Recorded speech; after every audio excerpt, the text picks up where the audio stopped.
अपने अंदर समेट आपकी यह मन की बातें मेरे तक पहुंची हैं। मैंने कोशिश की है कि इनको ज्यादा से ज्यादा पढ़ पाऊं, सुन पाऊं। आपकी बातों से कई ऐसे पहलू जानने को मिले हैं जिन पर इस आपाधापी में आपकी बातों से कई ऐसे पहलू जानने को मिले हैं जिन पर इस आपाधापी में ध्यान ही नहीं जाता है। मेरा मन करता है कि युद्ध के बीच हो रही इस मन की बात में उन्हीं कुछ पहलुओं को आप सभी देशवासियों के साथ बांटूं। साथियों, भारत की कोरोना के खिलाफ लड़ाई सही मायने में पीपल ड्रिवन है। भारत में कोरोना के खिलाफ लड़ाई जनता लड़ रही है, आप लड़ रहे हैं। जनता के साथ मिलकर शासन प्रशासन लड़ रहा है। भारत जैसा विशाल देश जो विकास के लिए प्रयत्नशील है, गरीबी से निर्णायक लड़ाई लड़ रहा है। उसके पास कोरोना से लड़ने और जीतने का यही एक तरीका है। और हम भाग्यशाली हैं कि आज पूरा देश का हर नागरिक जन जन इस लड़ाई का सिपाही है, लड़ाई का नेतृत्व कर रहा है। आप कहीं भी नजर डालिए, आपको एहसास हो जाएगा कि भारत की लड़ाई पीपल ड्रिवन है। जब पूरा विश्व इस महामारी के संकट से जूझ रहा है, भविष्य में जब इसकी चर्चा होगी, उसकी तौर तरीकों की चर्चा होगी, मुझे विश्वास है कि भारत की ये पीपल ड्रिवन लड़ाई इसकी जरूर चर्चा होगी। पूरे देश में गली मोहल्लों में जगह जगह पर आज लोग एक दूसरे की सहायता के लिए आगे आए हैं। गरीबों के लिए खाने से लेकर राशन की व्यवस्था हो, लॉकडाउन का पालन हो, अस्पतालों की व्यवस्था हो, मेडिकल इक्विपमेंट का देश में ही निर्माण हो। आज पूरा देश एक लक्ष्य, एक दिशा, साथ साथ चल रहा है। ताली, थाली, दिया, मोमबत्ती, इन सारी चीजों ने जो भावनाओं को जन्म दिया, जिस जज्बे से देशवासियों ने कुछ न कुछ करने की ठान ली, हर किसी को इन बातों ने प्रेरित किया है। शहर हो या गांव, ऐसा लग रहा है जैसे देश में एक बहुत बड़ा महायज्ञ चल रहा है, जिसमें हर कोई अपना योगदान देने के लिए आतुर है। हमारे किसान भाई बहनों को ही देखिए, एक तरफ वो इस महामारी के बीच अपने खेतों में दिन रात मेहनत कर रहे हैं और इस बात की भी चिंता कर रहे हैं कि देश में कोई भी भूखा न सोए। हर कोई अपने सामर्थ्य के हिसाब से इस लड़ाई को लड़ रहा है। कोई किराया माफ कर रहा है, तो कोई अपनी पूरी पेंशन या पुरस्कार में मिली राशि को पीएम केयर्स में जमा करा रहा है। कोई खेत की सारी सब्जियां दान दे रहा है, तो कोई हर रोज सैकड़ों गरीबों को मुफ्त भोजन करा रहा है। कोई मास्क बना रहा है। कहीं हमारे मजदूर भाई बहन क्वारंटीन में रहते हुए जिस स्कूल में रह रहे हैं, उसकी रंगाई पुताई कर रहे हैं।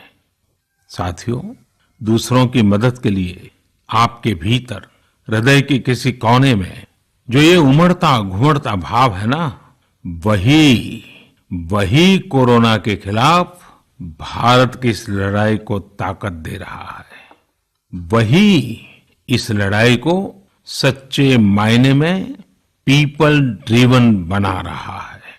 और हमने देखा है पिछले कुछ साल में हमारे देश में यह मिजाज बना है, निरंतर मजबूत होता रहा है। चाहे करोड़ों लोगों का गैस सब्सिडी छोड़ना हो, लाखों सीनियर सिटीजन का रेलवे सब्सिडी छोड़ना हो, स्वच्छ भारत अभियान का नेतृत्व लेना हो, टॉयलेट बनाने हो, अनगिनत बातें ऐसी है। इन सारी बातों से पता चलता है हम सबको एक मन, एक मजबूत धागे से पिरो दिया है। एक होकर देश के लिए कुछ करने की प्रेरणा दी है। मेरे प्यारे देशवासियों, मैं पूरी नम्रता पूर्वक, बहुत ही आदर के साथ आज 130 करोड़ देशवासियों की इस भावना को सर झुका करके नमन करता हूं। आप अपनी भावना के अनुरूप देश के लिए अपनी रुचि के हिसाब से अपने समय के अनुसार कुछ कर सके, इसके लिए सरकार ने एक डिजिटल प्लेटफॉर्म भी तैयार किया है। ये प्लेटफॉर्म है covidwarriors.gov.in। मैं दोबारा बोलता हूं, covidwarriors.gov.in। सरकार ने इस प्लेटफॉर्म के माध्यम से तमाम सामाजिक संस्थाओं के वॉलंटियर्स, सिविल सोसाइटी के प्रतिनिधि और स्थानीय प्रशासन को एक दूसरे से जोड़ दिया है। बहुत ही कम समय में इस पोर्टल से 1.25 करोड़ लोग जुड़ चुके हैं। इनमें डॉक्टर, नर्सिस से लेकर हमारी आशा, एएनएम बहनें, हमारे एनसीसी, एनएसएस के साथी, अलग अलग फील्ड के तमाम प्रोफेशनल्स, उन्होंने इस प्लेटफॉर्म को अपना प्लेटफॉर्म बना लिया है। ये लोग स्थानीय स्तर पर क्राइसिस मैनेजमेंट प्लान बनाने वालों में और उसकी पूर्ति में भी बहुत मदद कर रहे हैं। आप भी covidwarriors.gov.in से जुड़कर देश की सेवा कर सकते हैं, कोविड वॉरियर बन सकते हैं। साथियों, हर मुश्किल हालात, हर लड़ाई कुछ न कुछ सबक देती है, कुछ न कुछ सिखा करके जाती है, सीख देती है, कुछ संभावनाओं के मार्ग बनाती है और कुछ नई मंजिलों की दिशा भी देती है। इस परिस्थिति में आप सब देशवासियों ने जो संकल्प शक्ति दिखाई है, उससे भारत में एक नए बदलाव की शुरुआत भी हुई है। हमारे बिजनेस, हमारे दफ्तर, हमारे शिक्षण संस्थान, हमारा मेडिकल सेक्टर, हर कोई तेजी से नए तकनीकी बदलावों की तरफ भी बढ़ रहे हैं। टेक्नोलॉजी के फ्रंट पर तो वाकई ऐसा लग रहा है कि देश का हर इनोवेटर नई परिस्थितियों के मुताबिक कुछ न कुछ नया निर्माण कर रहा है। साथियों, देश जब एक टीम बनकर के काम करता है, तब क्या कुछ होता है, ये हम अनुभव कर रहे हैं। आज केंद्र सरकार हो, राज्य सरकार हो, इनका हर एक विभाग और संस्थान राहत के लिए मिलजुल करके पूरी स्पीड से काम कर रहे हैं। हमारे एविएशन सेक्टर में काम कर रहे लोग हों, रेलवे कर्मचारी हो, ये दिन रात मेहनत कर रहे हैं ताकि देशवासियों को कम से कम समस्या हो। आप में से शायद बहुत लोगों को मालूम होगा कि देश के हर हिस्से में दवाइयों को पहुंचाने के लिए लाइफलाइन उड़ान नाम से एक विशेष अभियान चल रहा है। हमारे इन साथियों ने इतने कम समय में देश के भीतर ही 3 लाख किलोमीटर की हवाई उड़ान भरी है और 500 टन से अधिक मेडिकल सामग्री देश के कोने कोने में आप तक पहुंचाया है। इसी तरह रेलवे के साथ ही लॉकडाउन में भी लगातार मेहनत कर रहे हैं ताकि देश के आम लोगों को जरूरी वस्तुओं की कमी ना हो। इस काम के लिए भारतीय रेलवे करीब करीब 60 से अधिक रेल मार्ग पर 100 से भी ज्यादा पार्सल ट्रेन चला रही है। इसी तरह दवाओं की आपूर्ति में हमारे डाक विभाग के लोग बहुत अहम भूमिका निभा रहे हैं। हमारे ये सभी साथी सच्चे अर्थ में कोरोना के वॉरियर ही हैं। साथियों, प्रधानमंत्री गरीब कल्याण पैकेज के तहत गरीबों के अकाउंट में पैसे सीधे ट्रांसफर किए जा रहे हैं। वृद्धावस्था पेंशन जारी की गई है। गरीबों को 3 महीने के मुफ्त गैस सिलेंडर, राशन जैसी सुविधाएं भी दी जा रही हैं। इन सब कामों में सरकार के अलग अलग विभागों के लोग, बैंकिंग सेक्टर के लोग एक टीम की तरह दिन रात काम कर रहे हैं। और मैं हमारे देश की राज्य सरकारों की भी इस बात के लिए प्रशंसा करूंगा कि वो इस महामारी से निपटने में बहुत सक्रिय भूमिका निभा रही है। स्थानीय प्रशासन, राज्य सरकारें जो जिम्मेदारी निभा रही हैं, उसकी कोरोना के खिलाफ लड़ाई में बहुत बड़ी भूमिका है। उनका ये परिश्रम बहुत प्रशंसनीय है। मेरे प्यारे देशवासियों, देश भर से स्वास्थ्य सेवाओं से जुड़े लोगों ने अभी हाल ही में जो अध्यादेश लाया गया है, उस पर अपना संतोष व्यक्त किया है। इस अध्यादेश में कोरोना वॉरियर्स के साथ हिंसा, उत्पीड़न और उन्हें किसी रूप में चोट पहुंचाने वालों के खिलाफ बेहद सख्त सजा का प्रावधान किया गया है। हमारे doctor, nurses, paramedical staff, community health workers और ऐसे सभी लोग जो देश को कोरोना मुक्त बनाने में दिन रात जुटे हुए हैं, उनकी रक्षा करने के लिए ये कदम बहुत जरूरी था। मेरे प्यारे देशवासियों, हम सब अनुभव कर रहे हैं कि महामारी के खिलाफ इस लड़ाई के दौरान हमें अपने जीवन को, समाज को, हमारे आसपास हो रही घटनाओं को एक फ्रेश नजरिए से देखने का अवसर भी मिला है। समाज के नजरिए में भी व्यापक बदलाव आया है। आज अपने जीवन से जुड़े हर व्यक्ति की अहमियत का हमें आभास हो रहा है। हमारे घर में काम करने वाले लोग हो, हमारी जरूरतों को पूरा करने के लिए काम करने वाले हमारे सामान्य कामगार हो, पड़ोस की दुकानों में काम करने वाले लोग हो, इन सब की कितनी बड़ी भूमिका है, हमें ये अनुभव हो रहा है। इसी तरह जरूरी सेवाओं की डिलीवरी करने वाले लोग, मंडियों में काम करने वाले हमारे मजदूर भाई बहन, हमारे आस पड़ोस के ऑटो चालक, रिक्शा चालक, आज हम अनुभव कर रहे हैं कि इन सब के बिना हमारा जीवन कितना मुश्किल हो सकता है। आजकल सोशल मीडिया में हम सब लोग लगातार देख रहे हैं कि लॉकडाउन के दौरान लोग अपने इन साथियों को न सिर्फ याद कर रहे हैं, उनकी जरूरतों का ध्यान रख रहे हैं, बल्कि उनके बारे में बहुत सम्मान से लिख भी रहे हैं।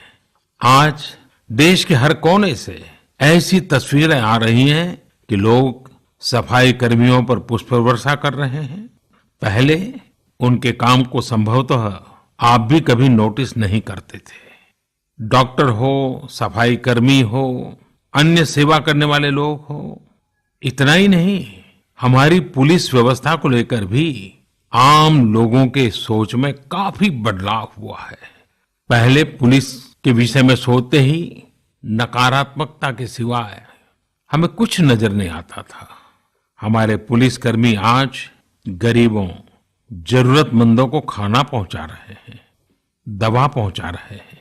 जिस तरह से हर मदद के लिए पुलिस सामने आ रही है, इससे पुलिसिंग का मानवीय और संवेदनशील पक्ष हमारे सामने उभर करके आया है, हमारे मन को झकझोर दिया है, हमारे दिल को छू लिया है।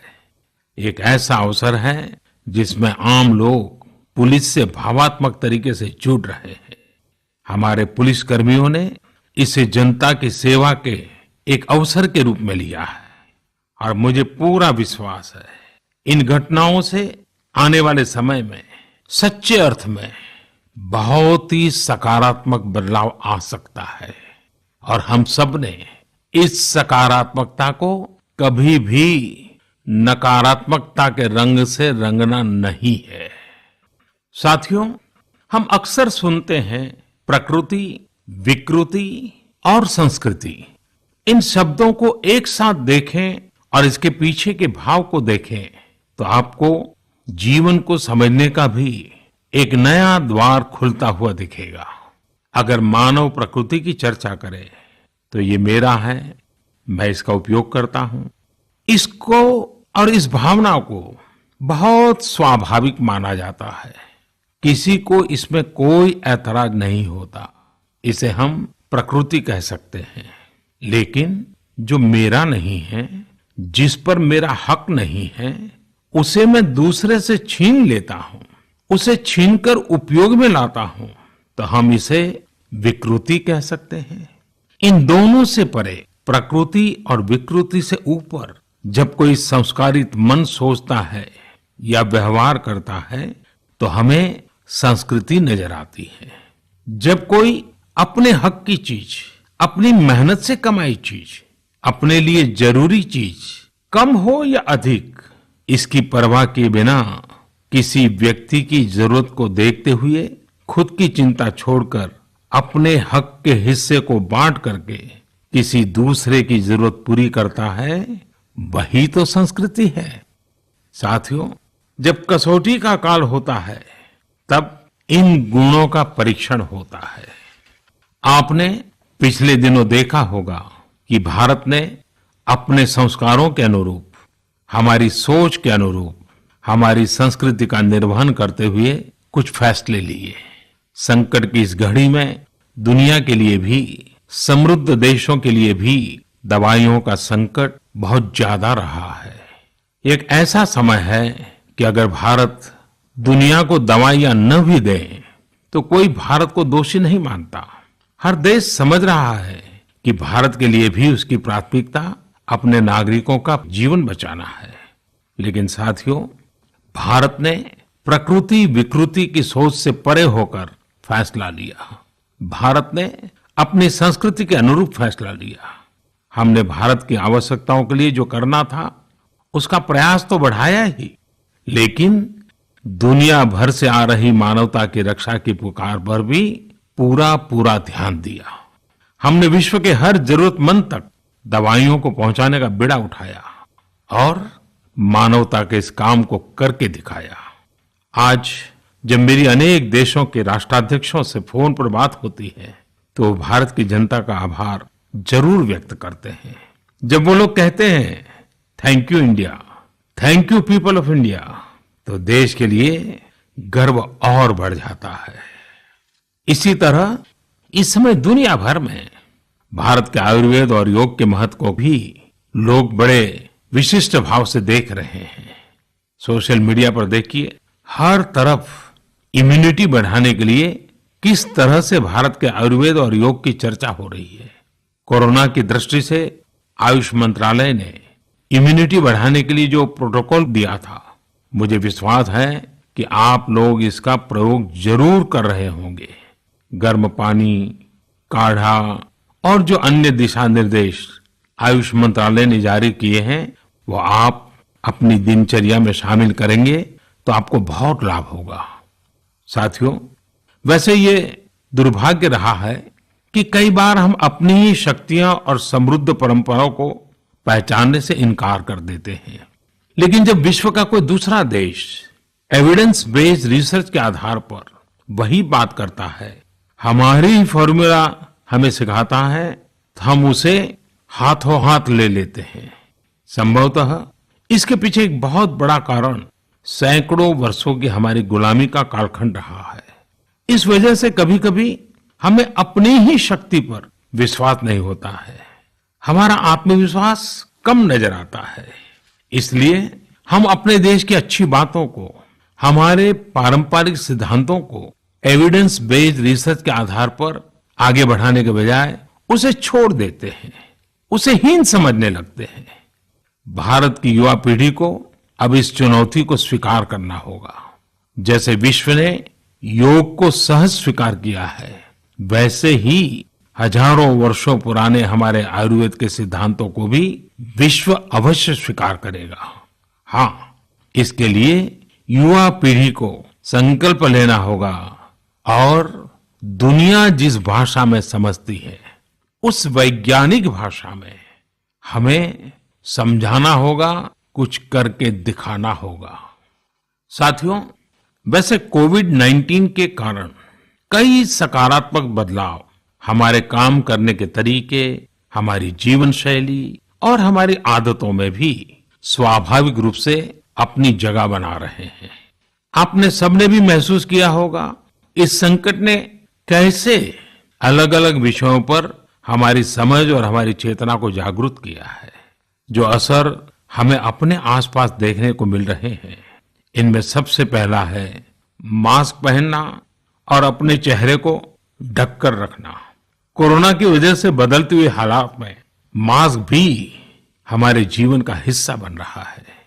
वैसे हमें इसकी भी आदत कभी नहीं रही कि हमारे आसपास के बहुत सारे लोग मास्क में दिखे, लेकिन अब हो यही रहा है। हाँ, इसका ये मतलब नहीं है कि जो मास्क लगाते हैं वे सभी बीमार हैं। और जब मैं मास्क की बात करता हूं तो मुझे एक पुरानी बात याद आती है। आप सबको भी याद होगा, एक जमाना था कि हमारे देश के कई ऐसे इलाके ऐसे होते थे कि वहां अगर कोई नागरिक फल खरीदता हुआ दिखता था तो आस पड़ोस के लोग उसको जरूर पूछते थे, क्या घर में कोई बीमार है? यानी फल मतलब बीमारी में ही खाया जाता है, ऐसी एक धारणा बनी हुई थी। हालांकि समय बदला और ये धारणा भी बदली। वैसे ही मास्क को लेकर भी धारणा अब बदलने वाली ही है। आप देखिएगा, मास्क अब सभ्य समाज का प्रतीक बन जाएगा। अगर बीमारी से खुद को बचना है और दूसरों को भी बचाना है तो आपको मास्क लगाना पड़ेगा। और मेरा तो सिंपल सुझाव रहता है, गमछा, मुंह ढकना है। साथियों, हमारे समाज में एक और बड़ी जागरूकता ये आई है कि अब सभी लोग ये समझ रहे हैं कि सार्वजनिक स्थानों पर थूकने के क्या नुकसान हो सकते हैं। यहां वहां कहीं पर भी थूक देना गलत आदतों का हिस्सा बना हुआ था। ये स्वच्छता और स्वास्थ्य को गंभीर चुनौती भी देता था। वैसे एक तरह से देखें तो हम हमेशा से ही इस समस्या को जानते रहे, लेकिन ये समस्या समाज से समाप्त होने का नाम ही नहीं ले रही थी। अब वो समय आ गया है कि इस बुरी आदत को हमेशा हमेशा के लिए खत्म कर दिया जाए। कहते भी हैं कि बेटर लेट देन नेवर। तो देर भले हो गई हो, लेकिन अब ये थूकने की आदत छोड़ देनी चाहिए। ये बातें जहां बेसिक हाइजीन का स्तर बढ़ाएंगी, वहीं कोरोना संक्रमण को फैलने से रोकने में भी मदद करेगी। मेरे प्यारे देशवासियों, ये सुखद संयोग ही है कि आज जब आपसे मैं मन की बात कर रहा हूं तो अक्षय तृतीया का पवित्र पर्व भी है। साथियों, क्षय का अर्थ होता है विनाश, लेकिन जो कभी नष्ट नहीं हो, जो कभी समाप्त नहीं हो, वो अक्षय है। अपने घरों में हम सब इस पर्व को हर साल मनाते हैं, लेकिन इस साल हमारे लिए इसका विशेष महत्व है। आज के कठिन समय में यह एक ऐसा दिन है जो हमें याद दिलाता है कि हमारी आत्मा, हमारी भावना अक्षय है। यह दिन हमें याद दिलाता है कि चाहे कितनी भी कठिनाइयां रास्ता रोके, चाहे कितनी भी आपदाएं आए, चाहे कितनी भी बीमारियों का सामना करना पड़े, इनसे लड़ने और जूझने की मानवीय भावनाएं अक्षय है। माना जाता है कि यही वो दिन है जिस दिन भगवान श्री कृष्ण और भगवान सूर्यदेव के आशीर्वाद से पांडवों को अक्षय पात्र मिला था। अक्षय पात्र यानी एक ऐसा बर्तन जिसमें भोजन कभी समाप्त नहीं होता है। हमारे अन्नदाता किसान हर परिस्थिति में देश के लिए, हम सब के लिए इसी भावना से परिश्रम करते हैं। इन्हीं के परिश्रम से आज हम सब के लिए, गरीबों के लिए देश के पास अक्षय अन्न भंडार है। इस अक्षय तृतीया पर हमें अपने पर्यावरण, जंगल, नदियां और पूरे इकोसिस्टम के संरक्षण के बारे में भी सोचना चाहिए, जो हमारे जीवन में महत्वपूर्ण भूमिका निभाते हैं। अगर हम अक्षय रहना चाहते हैं तो हमें पहले यह सुनिश्चित करना होगा कि हमारी धरती अक्षय रहे। क्या आप जानते हैं कि अक्षय तृतीया का यह पर्व दान की शक्ति यानी पावर ऑफ गिविंग का भी एक अवसर होता है। हम हृदय की भावना से जो कुछ भी देते हैं, वास्तव में महत्व उसी का होता है। यह बात महत्वपूर्ण नहीं है कि हम क्या देते हैं और कितना देते हैं। संकट के इस दौर में हमारा छोटा सा प्रयास हमारे आसपास के बहुत से लोगों के लिए बहुत बड़ा संबल बन सकता है।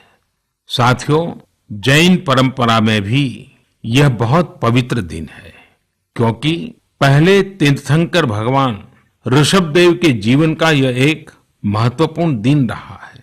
ऐसे में जैन समाज इसे एक पर्व के रूप में मनाता है और इसलिए ये समझना आसान है कि क्यों इस दिन को लोग किसी भी शुभ कार्य को प्रारंभ करना पसंद करते हैं। चूंकि आज कुछ नया शुरू करने का दिन है, तो ऐसे में क्या हम सब मिलकर अपने प्रयासों से अपनी धरती को अक्षय और अविनाशी बनाने का संकल्प ले सकते हैं। साथियों, आज भगवान बसवेश्वर जी की भी जयंती है। ये मेरा सौभाग्य रहा है कि मुझे भगवान बसवेश्वर की स्मृतियां और उनके संदेश से बार बार जुड़ने का, सीखने का अवसर मिला है। देश और दुनिया में भगवान बसवेश्वर के सभी अनुयायियों को उनकी जयंती पर बहुत बहुत शुभकामनाएं। साथियों, रमजान का भी पवित्र महीना शुरू हो चुका है। जब पिछली बार रमजान मनाया गया था तो किसी ने सोचा भी नहीं था कि इस बार रमजान में इतनी बड़ी मुसीबतों का भी सामना करना पड़ेगा। लेकिन अब जब पूरे विश्व में ये मुसीबत आ ही गई है, तो हमारे सामने अवसर है इस रमजान को संयम, सद्भावना, संवेदनशीलता और सेवा भाव का प्रतीक बनाएं।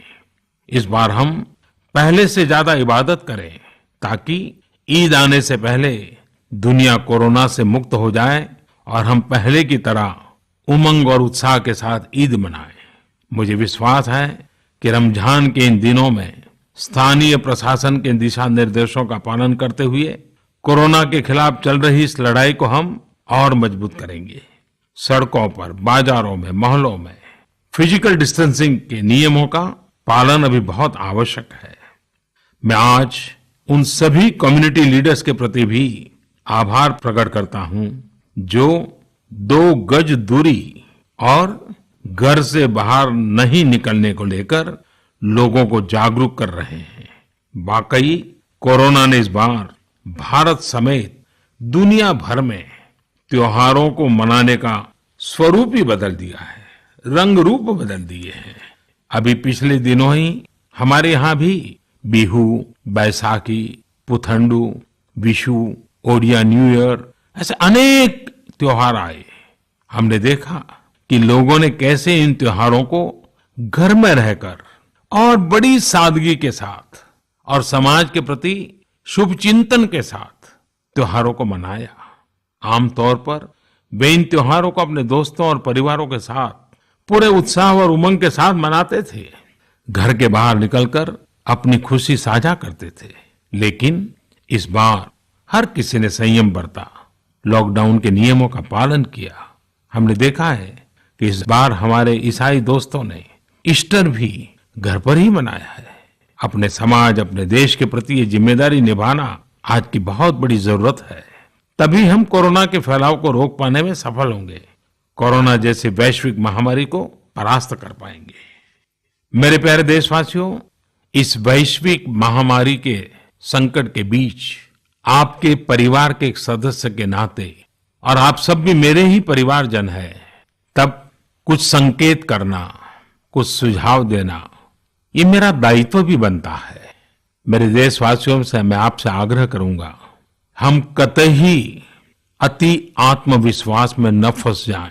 हम ऐसा विचार न पाल लें कि हमारे शहर में, हमारे गांव में, हमारी गली में, हमारे दफ्तर में अभी तक कोरोना पहुंचा नहीं है, इसलिए अब पहुंचने वाला नहीं है। देखिए, ऐसी गलती कभी मत पालना। दुनिया का अनुभव हमें बहुत कुछ कह रहा है और हमारे यहाँ तो बार बार कहा जाता है, सावधानी हटी तो दुर्घटना घटी। याद रखिए, हमारे पूर्वजों ने हमें इन सारे विषयों में बहुत अच्छा मार्गदर्शन किया है।